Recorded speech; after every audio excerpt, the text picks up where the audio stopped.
Hello everyone, this is Bhargav Reddy here. Today we are back with our weekly roundup of major issues, what we have covered for our clients.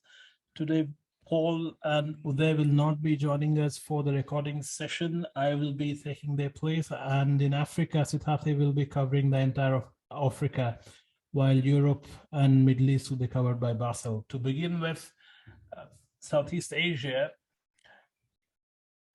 workers to protest in Indonesia from January the 10th, and the protests are being called in West Java. They are protesting to demand an increase in minimum wage and also against Governor Ridwan Kamil, who has not adhered to their demands over the same issues.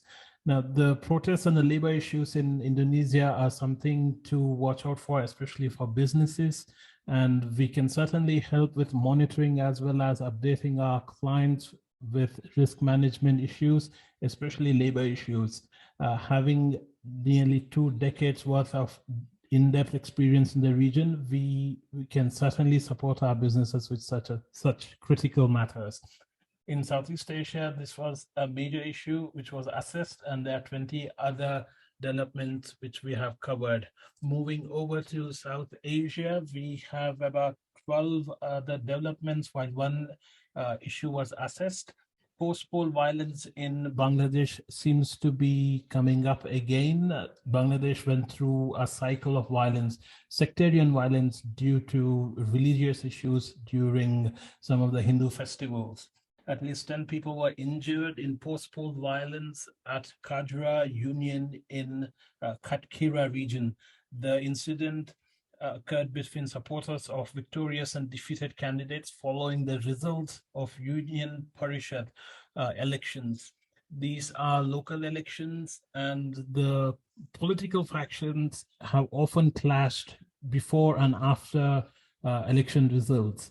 And this is a common occurrence in Bangladesh. However, this can have direct impact on the businesses based on their proximity. So businesses need to watch out for such political upheavals, although the incumbent government of Sheikh Hasina has been able to ensure greater stability across the country since she took power about 15 years ago.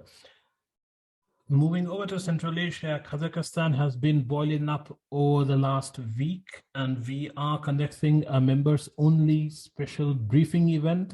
Such briefing events are only allowed for membership clients, so please reach out to us if you want to access our membership benefits. We will be covering off on major trigger points which have triggered nationwide protests in the region and how this may affect the rest of the countries in Central Asia. CSTO, which is the regional security bloc led by Russia, have deployed more than 2,000 troops. Over 26 people have been killed after police action. Thousands of protesters have been detained and they're injured. So we will be covering off on how this is likely to impact businesses across the region, as well as some of the global impact, which we have already seen with almost doubling of uranium prices in the global market. With that, I'll pass the baton on to Bassel to cover Middle East as well as Europe. Thank you, Bassel. Thank you, Bhargav. In the EMEA region today, we have over 34 developments. I'll start off with Europe. In France, the French Parliament approved President Emmanuel Macron's plan for a vaccine pass in order to curb the spread of COVID-19. Most of these new rules for the vaccine pass is concerned with dropping the test option with the Omicron variant. France also loosened its COVID-19 travel restrictions for the UK yesterday. If we head over to the United Kingdom, COVID-19 is boiling again. At least 200 British Armed Forces personnel were deployed at various hospitals in London to support the National Health Service against COVID-19. Around 17 hospitals in London were overwhelmed with patients and short on staff yesterday. If we head over to the Middle East, at least 5 people were killed in an armed attack by unidentified gunmen in Baghdad. and the armed attack targeted the residence of a popular mobilization forces or Al-Hashd al-Sha'bi member. Also in Iraq, at least 11 terrorists were arrested by the counterterrorism security forces across 4 governorates. The Iraqi intelligence agency also raided headquarters of the Islamic State in Al-Anbar province yesterday. They found that it was a hideout for terrorists moving throughout the province. If we head over to Turkey, authorities shortened the quarantine period for COVID-19 positive cases to 7 days on January 5. In Yemen, the war continues. At least 390 Houthi rebels were killed by the Saudi-led Arab coalition in the last 24 hours in various operations across the country yesterday. Around 150 Houthi rebels were killed in Marib and 240 in the Shabwa province. I'll hand it now over to Sitati to cover off Africa. Thank you, Sitati. Thank you, Bassel, for that welcome. Across Africa, we had 20 issues, or rather developments that we covered today. And the major development that we assessed in the EMEA region came from Africa. And this relates to the violent protests that continue to rock Sudan. Yesterday, at least 3 protesters were killed in the cities of Omdurman and Khartoum by security forces. And these particular protests are expected to continue over the next few days. Meanwhile, the head of the military, Abdel Fattah al-Burhan, has rejected calls by various external actors to institutionalize a civilian government in the country.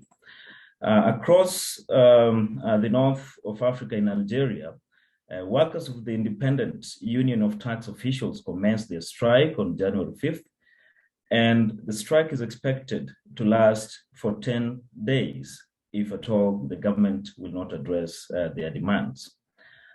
Down south in Angola, the Union of Taxi Drivers are expected, the unions of the taxi drivers in Angola are expected to commence their strike on January 10th because of issues to do with the discriminations regarding the COVID-19 presidential decree.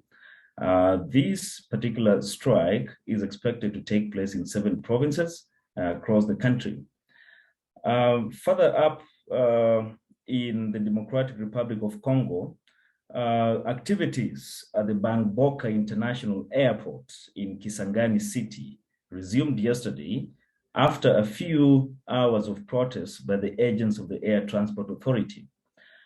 And then across the other side of the continent in Uganda, the government yesterday withdrew the mandatory COVID-19 vaccination pass for passengers using public transport.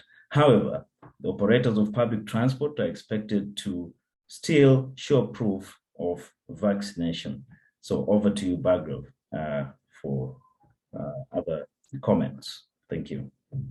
Thank you, Bassel and Sitati. Before we sign off, I must note that COVID-19 cases have risen beyond the control of authorities, especially in India, and things do not seem very bright at the moment. It'll have to be brought under control with proactive action by the government. And the situation is no better in major cities across the world, such as London and New York. In the US, the cases have already crossed 1 million or so. So with that, I would like to advise our clients to watch out, observe these measures to prevent COVID-19 spread, and we are signing off with that. Thank you.